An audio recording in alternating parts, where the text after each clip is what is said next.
Welcome back to Wealth Expert. In today's explainer, we are tackling a massive classic debate, renting versus buying.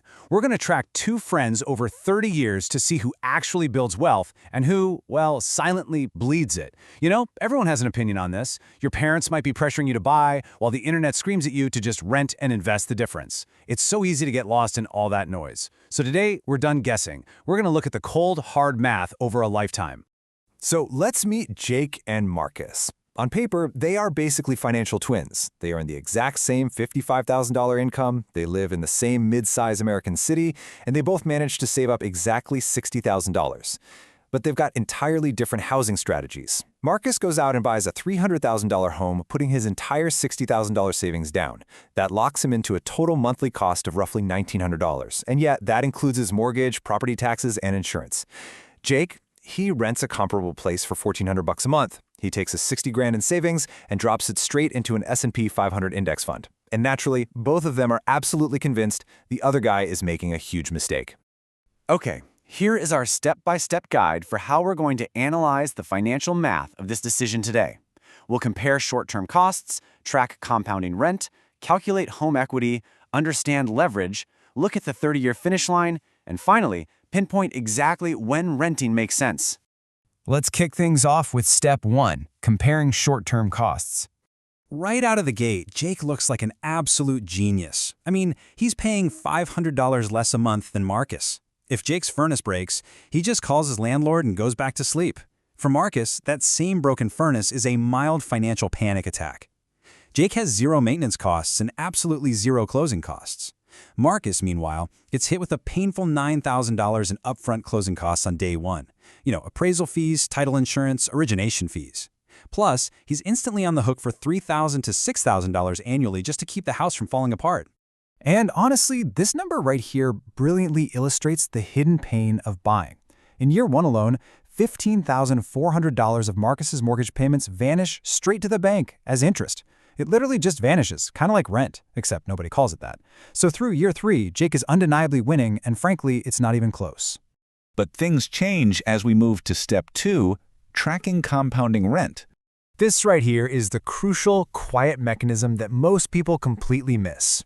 Rent is a variable cost that constantly compounds upwards, while a 30-year fixed mortgage stays exactly the same. When Jake's lease is up, his rent might go up, say, 4%. That's just $56 a month. He barely even notices it. But year after year, those small increases silently eat away at his budget. Marcus, however, locked in his principal and interest payment.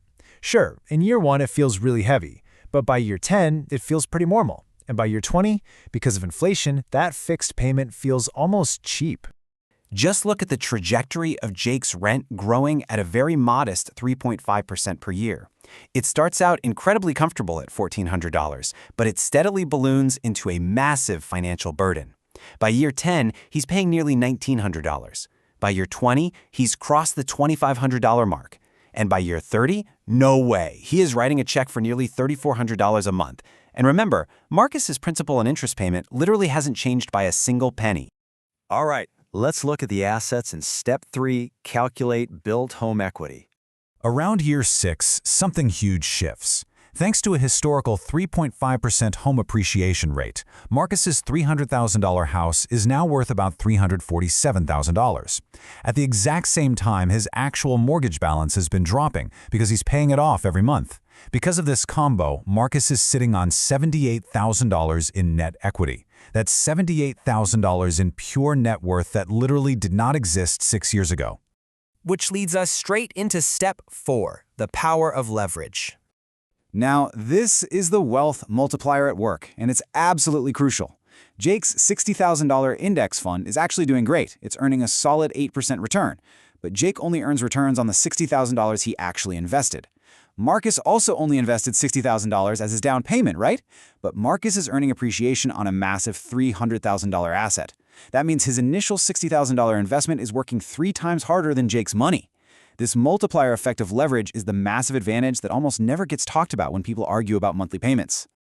Let's jump ahead to step 5, the 30-year finish line.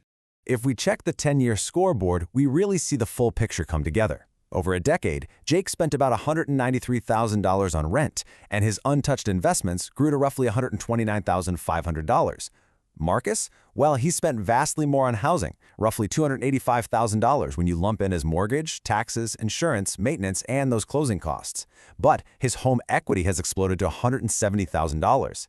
Even with all those extra expenses and annoying repair bills, when you net it all out, Marcus is $40,000 to $60,000 ahead of Jake. Despite spending vastly more on his housing, he still comes out on top.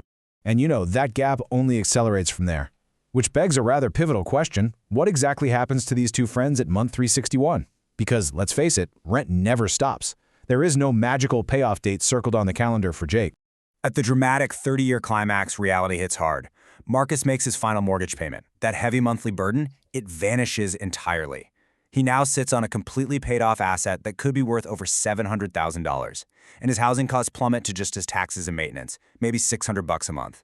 Jake, on the other hand, is trapped. At year 30, he is writing a check for over $3,300 a month to a landlord, and he's going to have to keep doing that for the rest of his life. But wait, let's cover Step 6, when renting makes sense. To keep this explainer perfectly objective, we have to talk about when renting is actually the smarter play mathematically. Buying is not some magical solution for everyone. If you plan to move in under 5 to 7 years, buying is almost always a money loser because of those heavy closing costs and minimal early equity. Also, if you live in extremely skewed markets, think San Francisco or Manhattan, where a $1.2 million home rents for just $3,500, the math simply doesn't work for buyers. Finally, if your career requires high geographic flexibility, or if you have ironclad investment discipline, meaning you religiously invest the savings from renting without letting advantage into a nicer car or fancy dinners, which is way harder than it sounds, by the way, then renting is genuinely your best financial choice. The real trap is making a $300,000 decision based on a monthly number, without ever asking what this costs you over a lifetime. Ultimately, looking only at the day-one monthly expense is the biggest trap of all. Jake thought he was staying nimble, and Marcus thought he was building something, but originally, neither of them ran the numbers past year one. Renting, as a calculated strategy, that can be incredibly smart, but renting as a default that you never question, that is remarkably expensive. So, look, next time your lease renewal arrives with a 4% increase, please don't just brush it off as the cost of living. Run the numbers. Understand that 4% compounding over decades is the invisible force shaping your financial future. It's truly the only math that dictates who builds wealth and who bleeds it. I'm gonna leave you with this final, provocative thought to really chew on. When you look at where you live right now, are you making your housing decisions based on immediate, day-to-day comfort? Or are you actually looking at your ultimate financial finish line? Think about it. Thanks for joining me on Wealth Expert, and I'll catch you in the next explainer.